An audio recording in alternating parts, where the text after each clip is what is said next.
अभी इस वक्त हम मौजूद हैं रजौली प्रखंड के अमावा गांव में और यहाँ इंटर विद्यालय और हाई स्कूल दोनों में कुछ बच्चे टॉप किए थे, उसका प्रतिभा सम्मान समारोह रखा गया था।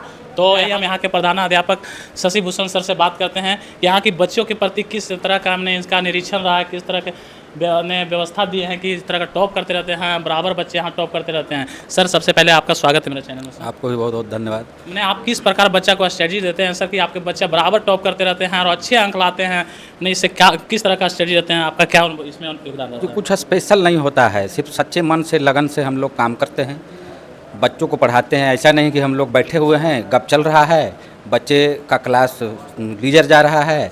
हमारे सभी शिक्षक आपको बताते हुए हमको हर्ष हो रहा है कि हमारे टीचर ने हमसे ये शिकायत किया एक दूसरे के प्रति कि मेरे 45 मिनट के बाद वाले 5 मिनट मेरा घंटी का समय पहले वाले शिक्षक ले लेते हैं। यानी दूसरे शिक्षक का कहना है कि आप अपना 45 मिनट ही पढ़ाइए, ये जो 50 मिनट आप ले लिए हैं तो 5 मिनट मेरा ले लिए, तो भाई मेरा 5 मिनट आप क्यों लीजिएगा। तो तत्पर है लोग, गेट पे खड़े हैं कि आप अपना जो समय हो गया है उसको ख़त्म कीजिए और हमको अंदर आने दीजिए। तो ये जज्बा है। और ख़ास करके मतलब कुछ स्पेशल लोग ऐसे आए हैं जैसे हमारे तस्लीम सर, पंकज सर, ठीक है, हमारे सबसे वरिष्ठ सुनील सर, हमारे बड़े ये जो अखिलेश सर, सारे टीचर, ललन सर या जो भी मैडम हो, सारे लोग कुछ एक को छोड़ के सारे लोग के मन में ये है कि बच्चा को ट्यूशन जाना नहीं पड़े, ठीक है, स्कूल में इतनी अच्छी बेहतर शिक्षा इसको मिल जाए, ये स्कूल से ट्यूशन जाना इसको नहीं पड़े। लेकिन एक शिकायत है अभिभावकों से कि अभिभावक बच्चे को स्कूल नहीं भेजते हैं और ट्यूशन रोज़ पानी छीट छीट कर जगाते हैं बच्चों को और ट्यूशन भेजते हैं। क्यों? क्योंकि ट्यूशन में वो 500 रुपया का महीना देते हैं, तो उनको विश्वास है कि ट्यूशन वाले सर पढ़ाते हैं। और ये तो सरकार की व्यवस्था है। यहाँ तो किसी प्रकार का फीस शुरू में जो लगना है एडमिशन में, रजिस्ट्रेशन में और एग्जामिनेशन फॉर्म में, उसके बाद किसी तरह का शुल्क तो लिया नहीं जाता है। तो मेरा खास कर अभिभावकों से, जो भी अभिभावक जो भी जिनके बच्चे यहाँ पढ़ते हैं, एक गुजारिश है कि आप बच्चे को स्कूल भेजिए, और नहीं तो शिक्षा विभाग नियम लगा दिया है कि अगर आपका 75% अटेंडेंस नहीं होगी तो आपका नाम को काट दिया जाएगा।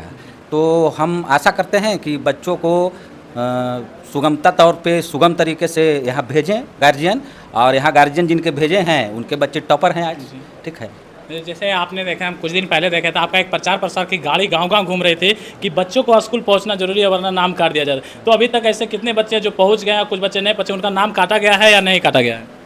कुछ बच्चे का नाम कट गया था, लेकिन गार्जियन से शपथ लेने के बाद, शपथ पत्र लेने के बाद उनका नाम जोड़ दिया गया है विभागीय आदेशानुसार, और उनसे ये लिखवाया गया है, शपथ करवाया गया है कि अगर फिर यही क्रियाक्रम अगर आपके बच्चों का रहता है तो विभाग क्या करेगी, नाम हटा देगी वहाँ से और फिर वंचित हो जाएगा, एग्ज़ाम नहीं दे पाएगा।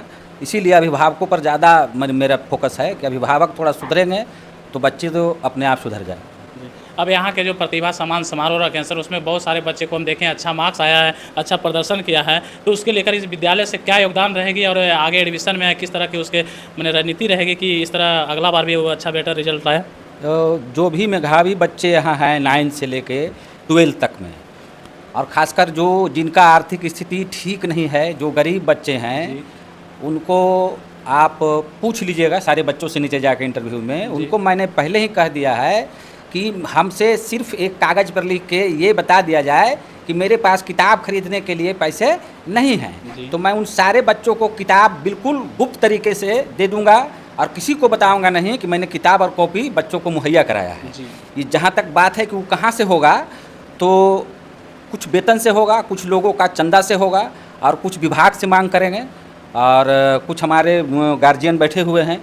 यहाँ तक हम लोग जाएंगे, बड़े भाई से कहेंगे अभिभावक के तौर पर कि भाई मदद कीजिए, और ये मैंने ऐलान कर रखा है कि जो भी बच्चे गरीब हैं उनको विदाउट फीस, विदाउट किताब कॉपी सब समझेंगे। एक बात और कि यहाँ शिक्षा व्यवस्था के साथ साथ और क्या क्या व्यवस्था है इस विद्यालय में? इस विद्यालय में जिम्नाजियम का भी व्यवस्था है, और ये लाइब्रेरी है, उसके बाद म्यूजिक टीचर है। सबसे बड़ी बात तो है कि म्यूजिक टीचर हैं, आपको कहीं सीखने के लिए नवादा और ये रजौली या गया नहीं जाना है, ये सारा गाने का बजाने का पूरा इंस्टॉलमेंट है। और इस विद्यालय में फिजिकल टीचर है या नहीं? हाँ, फिजिकल टीचर हैं। तो आइए हम यहाँ के तमाम टीचर से बात करते हैं, फिजिकल टीचर से कुछ बात कर लेते हैं। कैमरामैन आप इधर आ जाइएगा, हम फिजिकल टीचर से बात कर लेते हैं, उनका परिचय भी जान लेते हैं। सर, आपका नाम सर? जी, मेरा नाम प्रभात कुमार ललन हुआ।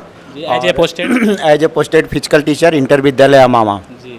तब यहाँ फिजिकल में क्या क्या व्यवस्था है सर? किस प्रकार फिजिकल क्या कराया जाता है कि बच्चे की मैंने शारीरिक तंदुरुस्त रहे, पढ़ाई के साथ साथ तो मैंने कुछ शारीरिक देखिए, संबंध भी अच्छा बढ़िया खेल के साथ साथ फिजिकल एजुकेशन इसीलिए मस्ट किया गया है कि बच्चे को पढ़ाई के साथ साथ स्वस्थ होना जरूरी है। इसलिए यहाँ सुबह सुबह योगा कार्यक्रम रहता है, जिसमें बच्चों को ताड़ासन, तिड़ियक ताड़ासन, कटी चक्रासन, योग, कपाल भारती, सारा योग सुबह सुबह 10 minute 15 minute regular daily veg में होता है, ताकि बच्चे अपने हेल्थ को बेहतर बना सकें। और उसमें हमारे देख रेख में पूरा ये आगे बढ़ रहा है। प्लस हम लोग गेम के लिए रेगुलर गेम, लास्ट घंटी जो है गेम ही होता है, जिसमें कि हर प्रकार का गेम होता है, जैसे क्रिकेट हो, फुटबॉल हो, कबड्डी हो। उसके बाद लोग मैनेजमेंट रखे हैं और हम लोग सामान देते हैं। हमारे प्रिंसिपल सर हर सामान का उपलब्ध, ज़रूरत पड़ने पर हर चीज़ उपलब्ध है। और इंटर विद्यालय अमावा से बच्चे जिला लेवल पे या स्टेट लेवल पे भी खेले हैं और हम लोग नेशनल की भी तैयारी कर रहे हैं। हाल ही में फुटबॉल में हम लोग रजौली इंटर विद्यालय को परास्त किए और हम लोग विनर बने हैं। तो ये बहुत बढ़िया विद्यालय है और ये मांग होगी हमारी कि सरकार भी इंटर विद्यालय अमावा को कुछ विशेष पैकेज दे करके इसको विशेष प्रशिक्षण केंद्र बनाए। सर, रह गई एक बात कि यहाँ की जो फिजिकल व्यवस्था है, अगर ग्रामीण चाहे कि यहाँ के हम शारीरिक व्यवस्था के ठीक करने के लिए फिजिकल करें तो उसके लिए क्या व्यवस्था रहेगी? उसके लिए बाहर में एक जिम्नाजियम लगाई गई है पंचायत के द्वारा, जो कि फील्ड में लोग सुबह सुबह आकर के जिम करते हैं, एक्सरसाइज करते हैं। और बाकी विद्यालय का जो भी सामान है वो विद्यालय के बच्चों के लिए सरकार के द्वारा दिया गया है। तो हम लोग बच्चों को ट्रेंड करेंगे और अभिभावक लोग के लिए यहाँ क्लब भी है, तो क्लब में सारा व्यवस्था रखेंगे और क्लब के देख रेख करने वाले भी लोग हैं, तो क्लब के माध्यम से भी मैच होते रहता है यहाँ। सर जी, अभी देख रहे हैं सर आपके सामने आपके विधानसभा के विधायक बैठे हुए हैं। सर, आपके स्कूल के पीछे का सड़क जो है काफ़ी गंदा है सर। तो वो बात रह गई कि जो आपके स्कूल से इधर मलिया तरी, लक्ष्मी बिगा तमाम गाँवें हैं, उधर से बच्चे आते हैं, काफ़ी परेशानियाँ उठानी पड़ती है बरसात के दिन में। उसके लिए आप विधायक जी से ऑन स्पॉट क्या मांग करते हैं? जी, विधायक जी से मेरी आग्रह होगी कि इमीडिएटली इस पर एकदम कदम उठाएं और बेहतर जितना जल्दी से जल्दी हो सके एकदम इस रोड को बेहतर करें, क्योंकि यहाँ पे बहुत ज़्यादा पानी उनी का जमाव हो जाता है थोड़ा सा, जो कि हम लोगों को घर से आने में बड़ा जर्किंग महसूस होता है। पूरा एरिया के बच्चे आते हैं सर, आसपास के जितने गांव हैं, मलिया तरी, मुरकटवा, आपका छपरा हो गया, लक्ष्मी बिघा, बेला, इधर बड़हर, हर जगह के बच्चे आते हैं। एकदम खचाखच बच्चा भरा हुआ रहता है विद्यालय में। लगभग कितने बच्चे इस विद्यालय में? इसमें तो लगभग 1100 एकदम बच्चे हैं और प्रेजेंट रहते हैं। सारे बच्चे डेली वेज में आते हैं। अच्छा, प्रतिभा सम्मान समारोह हमने ये भी देखा कि 9th के बच्चे भी सम्मान समारोह किया गया है। ऐसा विद्यालय में कभी पहले नहीं होता था, पहले कभी नहीं सम्मान समारोह करता था। यहाँ तक कि हम भी इस विद्यालय का स्टूडेंट रह चुके हैं, लेकिन ऐसा कभी व्यवस्था नहीं होता था। आप लोगों ने मिलकर एक ऐसा मैंने स्टडी सोच लिया कि मैंने इस तरह सम्मान समारोह किया जाए, इससे बच्चा पर क्या प्रभाव पड़ेगा? ये हमारे प्रिंसिपल सर शशिभूषण सर का सोच है कि इस विद्यालय को जिला का टॉप विद्यालय बनाया जाए। इसके लिए इन्होंने प्रतिभा सम्मान शुरू किया है और ये बराबर सम्मान करते रहते हैं। और इस बार पूरा कॉपी को जो बेहतर किया है, अच्छा से जचवाए भी हैं सारे टीचर्स, इस पर मार्क्स भी दिए हैं। और उनके अभिभावक को भी हम लोग प्रोत्साहित करने के लिए माइक से प्रचार प्रसार सर ने करवाया। उसके बाद बच्चों को सम्मानित करने का उद्देश्य है कि वे रेगुलर विद्यालय आवें और आगे बढ़ें और अमावा विद्यालय का नाम रोशन करें।